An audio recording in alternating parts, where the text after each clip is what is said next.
السلام عليكم ورحمة الله وبركاته. صل على سيدنا محمد وعلى آله وصحبه وسلم. اللهم صل على سيدنا محمد وعلى آله وصحبه وسلم. صل على الحبيب قلبك يطيب. اليوم موضوعنا شباب نتحدث فيه عن الأكل. الجوازق ايش نعطيها من نوعية أكل، والطيور الطير ايش نعطيها من نوعية أكل. مثل ما تعرفون الفرخات تحتاج إلى تغذية على مود الطير يطلع خشن، فننطي أكل خشن. والطيور يختلف أكلها، ننطيها أكل خفيف.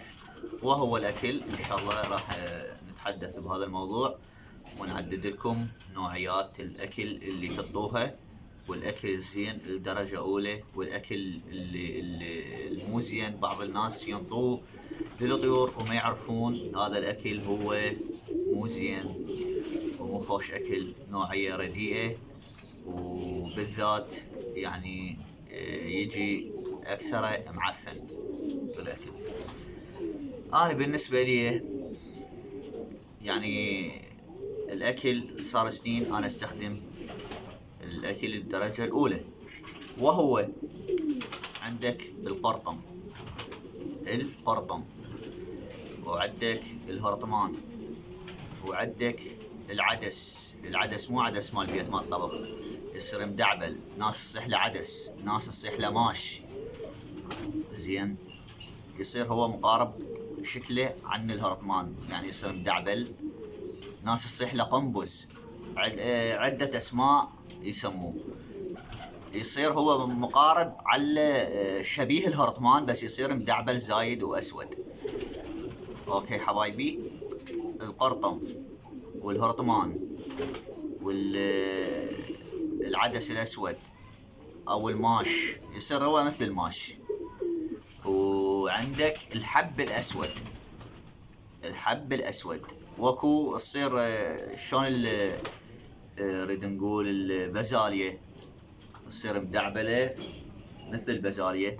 ما عندي يعني شروت لكم اياها. اذني 5 انواع ننطيهن المن للطيور الجواها زق، اللي جواها زق. كم وجبة تطي؟ الصبح تطي، الظهر تطي، المغرب يعني الغروب تنطي، اوكي، وبالليل بالثنتين ب12 هم تطيها. ليش؟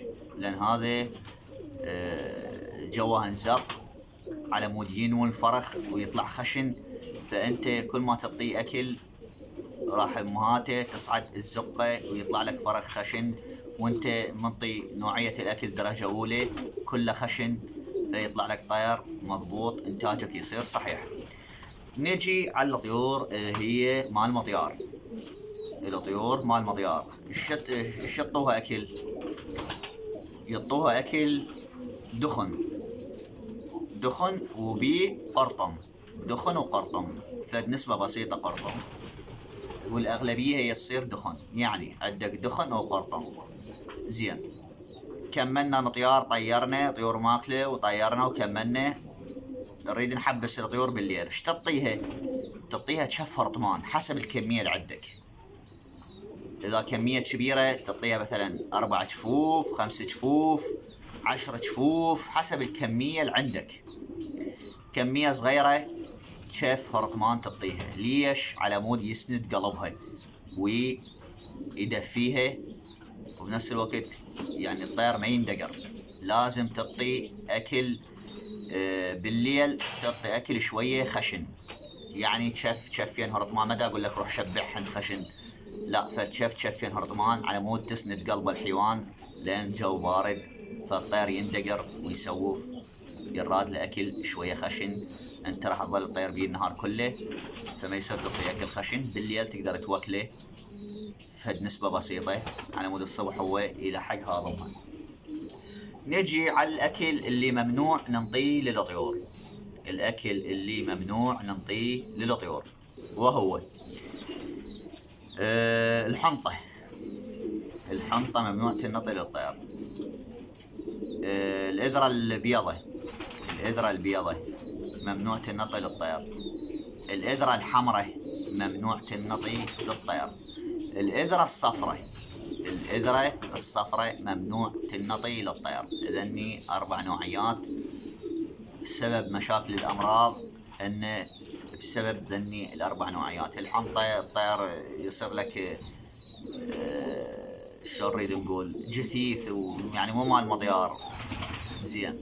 الإذرة البيضة شكو عفونة تلقاها بالإذرة البيضة زين.